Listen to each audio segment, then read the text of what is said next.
بسم اللہ الرحمن الرحیم۔ ناظرین، اردو کا ایک محاورہ ہے کہ بلی تھیلے سے باہر آ گئی۔ آئیے آپ کو دکھاتے ہیں کہ سپریم کورٹ کے 6 فروری کے فیصلے کے بعد کون سی بلی تھیلے سے نکل کر باہر آئی ہے۔ سپریم کورٹ نے جو 6 فروری کو فیصلہ دیا تھا، اس فیصلے پر بڑا احتجاج ہوا اور بالآخر چیف جسٹس آف پاکستان جناب قاضی فائز عیسی صاحب نے 26 فروری کو ایک ہیئرنگ رکھی، اور یہ ہیئرنگ تھی ایک طرح سے ریویو پٹیشن تھی۔ لیکن اس دن آپ نے بڑے تحمل سے تمام لوگوں کی بات سننے کے بعد ایک لسٹ جاری کروائی اور ایک آرڈر جاری کیا۔ اس آرڈر لسٹ کے اندر 10 افراد یعنی 10 اداروں کے نام لکھے گئے، اور اس میں ایک ایسا نام آیا سامنے جو سمجھ لیں کہ بلی تھیلے سے باہر آ گئے، اور وہاں پر نام تھا المورد اکیڈمی کا۔ یہ المورد اکیڈمی ہے جناب جاوید احمد غامدی صاحب کی۔ تو گویا بلی تو نہیں آئی، امریکہ کا ایک بلہ تھیلے سے باہر نکل کے آ گیا۔ المورد کا نام اس لسٹ میں کیوں ڈالا گیا ہے؟ کیا چیف جسٹس صاحب کو یہ معلوم نہیں ہے کہ جاوید احمد غامدی کے کیا نظریات ہیں؟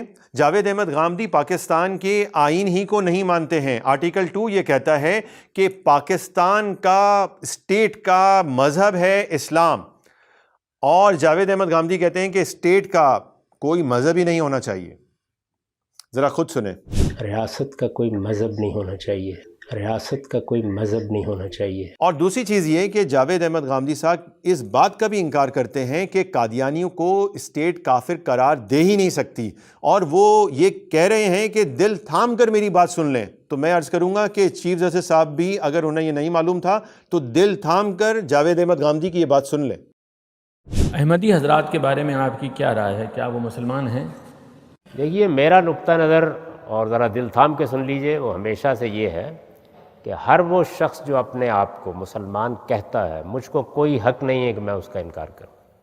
جی چیف جسٹس صاحب، آپ نے دل تھام کر یہ بات بھی سن لی، اب اگلی بات بھی سن لیں۔ وہ یہ کہتے ہیں کہ قادیانیوں کو کافر قرار دینا، یہ تو اسٹیٹ نے بڑا ظلم کیا ہے، اور آپ نے بھی آئین پر حلف اٹھایا ہے، تو آپ بھی اس ظلم میں برابر کے شریک ہوئے۔ ذرا ان کی بات سنیں، اس طرح تو آپ بھی ظالم قرار پائیں گے۔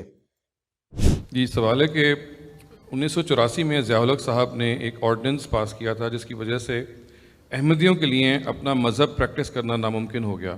ہمارے علماء میں سے سوائے آپ کے کسی نے اس کی تردید نہیں کی۔ ہمارے علماء نے ظلم کے خلاف بولنا کیوں بند کر دیا؟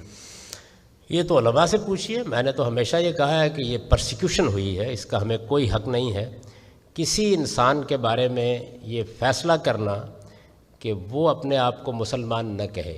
یہ پرسیکیوشن ہے، صریح پرسیکیوشن ہے، اس کا کوئی حق نہیں ہے ہم کو۔ تو ناظرین، آپ نے دیکھ لیا کہ سپریم کورٹ کے 26 فروری کے فیصلے سے ایک بلی نہیں بلکہ امریکی بلہ باہر نکل آیا ہے، جو کہ ختم نبوت کے قوانین ہی کا منکر ہے۔ جاوید احمد غامدی کون ہے؟ جاوید احمد غامدی کو کون جانتا تھا؟ ان کا علمی مقام کیا ہے؟ ان کا علمی مرتبہ کیا ہے؟ کچھ بھی نہیں۔ پرویز مشرف جب ماڈریٹ اسلام لے کر آئے تو وہ جاوید احمد غامدی کو اسکرین پہ لے کے آئے۔ تمام چینلز کے اندر ان کے پروگرام چلنا کوئی معمولی بات نہیں ہے، اس کے لیے بھاری فنڈنگ کی ضرورت ہوتی ہے، اور یہ بھاری فنڈنگ کون کرتا ہوگا آپ خود سمجھ سکتے ہیں۔ اس کے ساتھ ساتھ اس وقت جاوید احمد غامدی امریکہ میں بیٹھے ہیں، اتنا بڑا ادارہ چلا رہے ہیں، ان کی فنڈنگ کون کر رہا ہے، اس پر بھی سوچنا چاہیے۔ اور میں اب یہ گزارش کروں گا چیف جسٹس صاحب سے کہ جناب ان کا نام آپ اس لسٹ سے خارج کریں۔ کیا آپ جاوید احمد غامدی کے ادارے المورد کو بلا کر آئین پاکستان، قوانین پاکستان، خود سپریم کورٹ اور 25 کروڑ عوام کا مذاق اڑانا چاہتے ہیں؟ کیا آپ بلے کو دودھ کی رکھوالی پہ رکھنا چاہتے ہیں؟ اس پیغام کو تمام مسلمان زیادہ سے زیادہ عام کریں اور تحریک ختم نبوت میں اپنا حصہ بھی شامل کریں۔